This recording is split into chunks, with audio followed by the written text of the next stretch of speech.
בסדקין ברשותנו. בליל 14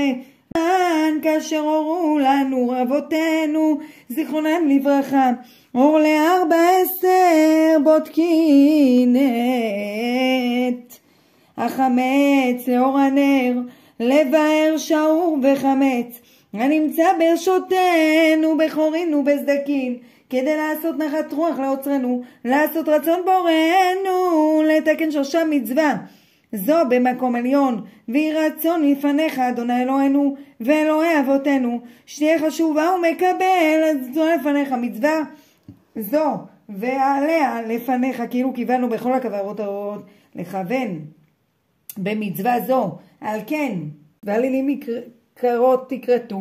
לתקן עולם מלכות שדי, וכל בני בשר יקראו בשמך, להפנות אליך כל ראשי הארץ, יקראו וידעו כל יושבי תבל, כי לך תחיה כל ברז, תשבע כל